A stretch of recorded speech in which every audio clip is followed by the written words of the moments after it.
Oh hey les matelots, ici votre capitaine. Aujourd'hui, je vous donne ni mon avis sur un film, ni sur une série. Je vais vous suggérer plus des films ou des séries pour la période de l'Halloween. Êtes-vous prêts? Je le suis. Allons-y!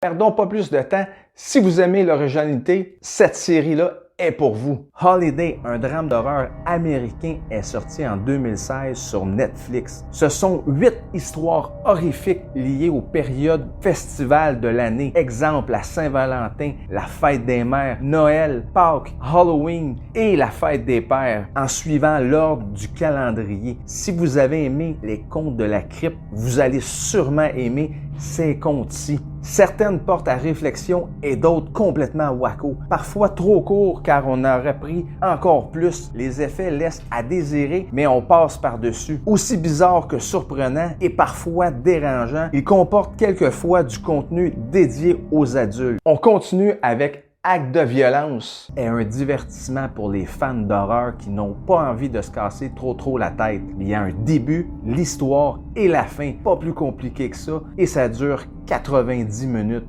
disponible sur super écran ou en VOD. Ici, on suit un écrivain de bande dessinée nommé Todd qui part en tournée pour faire la promotion de sa nouvelle BD Slasher Man. Série d'horreur culte et en même temps trouve une inspiration pour conclure son dernier opus. En tant qu'amateur de films d'horreur, j'ai beaucoup apprécié la facture visuelle de ce film canadien, original et surtout sans prétention. Avertissement très violent, public averti seulement. Et aussi, j'ai 3 belles petites suggestions à vous faire pour vos tout petits. Le premier, Le petit guide de la chasseuse de monstres. Une superbe comédie d'horreur familiale sur la plateforme Netflix. Une histoire plutôt sympathique qui offre un film de style société secrète pour les jeunes ados. On suit une adolescente ayant accepté de jouer la babysitting le jour de l'Halloween et elle est recrutée par une société secrète spécialisée dans la protection des enfants contre adorables et attachants petits monstres. Vous allez passer une superbe soirée avec vos tout-petits et vos jeunes ados, c'est certain. Le deuxième, Vampire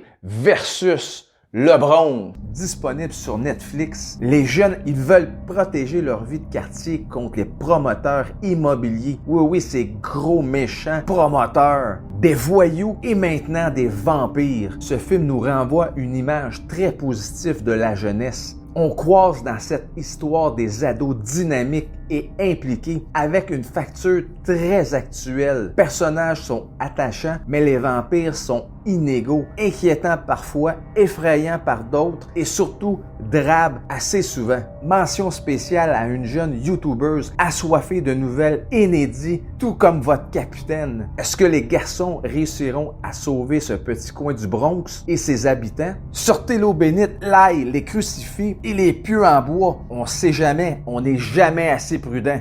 Et ma troisième, de l'autre côté, sur Disney+, 8 petits épisodes à la chair de poule. Au menu, des sorcières qui veulent être plus humaines, à des ados qui pensent que leurs parents viennent d'une autre planète et des monstres pas très méchants. On s'entend ici que le niveau de frayeur est enfantin, mais on y trouve quand même son compte. Et vos petits monstres vont très apprécier cette série. Niveau qualité, c'est impeccable. Le casting est solide et l'esthétique de chaque épisode est superbe. Si les effets laissent à désirer par moments, je crois que c'est voulu ainsi pour nous tout petits. Puis on enchaîne avec Chair humaine et un suspense norvégien disponible sur Netflix. Madame, messieurs, dans un monde post-apocalyptique où chaque personne font ce qu'ils peuvent pour survivre. On suit une famille qui est invitée à un souper spectacle très curieux en ces temps très difficiles. N'importe quoi pour se changer les idées. Après un très bon souper, malgré que la nourriture se fasse assez rare dans la ville, que le spectacle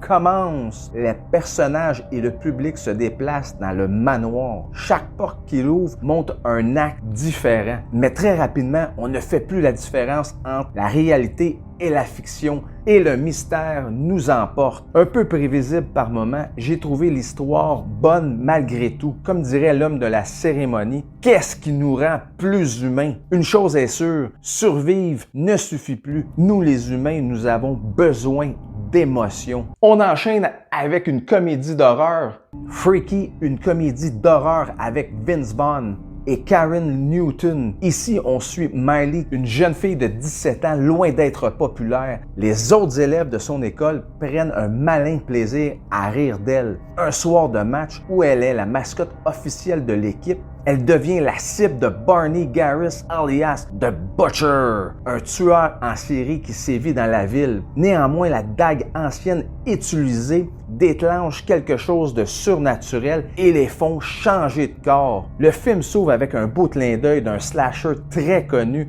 Jason. C'est un film qui se ne prend pas au sérieux. En plus d'être une comédie d'horreur, c'est aussi un très bon film pour les ados. Juste le jeu de Vince Vaughn vaut la peine. Il est à son meilleur dans ce film. Je trouve qu'il n'est pas reconnu à sa juste valeur comme acteur. On a vu plusieurs versions au cours des années de films de changement de personne, surtout dans les années 80 avec Big, Vice Versa, Dream a Little Dream et 18 ans encore. Mais la différence entre les autres, c'est un tueur qui change de corps. It's freaky! C'est drôle, c'est captivant et en résumé, c'est un très bon divertissement sans prétention. Je vous souhaite de passer une très belle Halloween. J'espère que toutes ces suggestions vous ont plu. Si vous avez vu une ou l'autre, que ce soit les films ou les séries, dites-moi-le dans les commentaires. Sinon, oh oui, les matelots!